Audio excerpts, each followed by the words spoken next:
Worm farms make some of the best natural fertiliser for your garden, and they're really easy to set up and take care of. Here's how. All you need to get started is your worm farm, a coir brick, lime, and your tiger worms.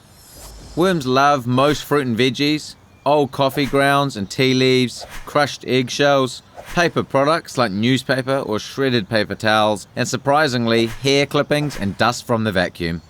They're not keen on citrus, tomatoes and onions, dairy products, greasy foods, bread and pasta, fish and meat, and garden waste.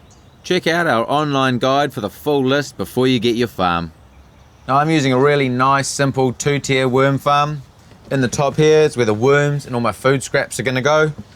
Then we've got a plastic grate, which is going to basically let all the castings and worm tea fall through into this bottom place where I can harvest it later. So first step, you're going to get your coir brick, put it in a bucket, and you're going to add around 4 litres of water. And then in half an hour, it should look something like this. It's basically tripled in size. Great, once you're happy with that, it's going to go into the first level of our worm farm. So just spread this round so it's nice and even. We're aiming for roughly 2 centimetres over the whole thing. So this coir brick is a really good neutral material to put in at the start.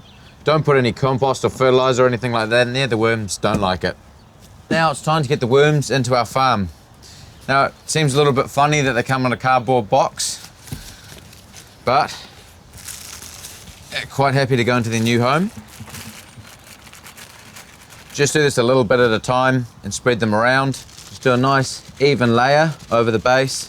If you tip them out and they look a little bit dormant, don't worry about it, they will come to in a couple of days.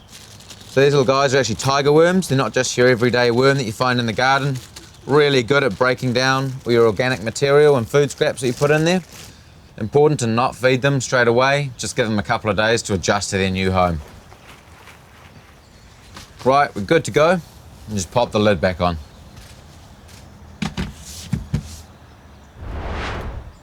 When it comes to feeding your worms, it's going to take a couple of weeks until they get to full capacity. So you want to start off slow. Just feed them a little bit at a time and don't give them any more until they're pretty much finished what you've started putting in. My box had around 1,000 worms at 250 grams, so I'll start them off with around a cup of food a day. And chop it up to help them get through it faster.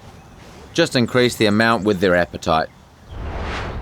After 3 to 6 months, harvest your worm castings from the bottom layer of your farm, which are a mix of soil and food scraps that have passed through your worms. You can apply this straight to the garden, just mix into the soil at the base of the plant. Or just a tablespoon will feed a potted plant for a couple of months. Worm tea, which is the liquid fertiliser, comes out of the tap and needs to be diluted with 1 part tea to 10 parts water before applying. Your garden will love it. Worms like a constant temperature out of direct sun. In winter, use a worm blanket or move them into the shed. Once established, feed your worms daily, or give them a big feed if you're going on holiday. They should be fine for up to a month. Worms self-regulate their population, so no need to get rid of any, but make sure you start with 1 to 2,000 to get the full benefits. Keep your farm damp and water around 1 litre a week. But if it gets too wet, shredded newspaper is good for absorbing excess moisture. Add dolomite lime every couple of weeks to keep the pH level neutral. If your worms look small and white, the soil might be too acidic.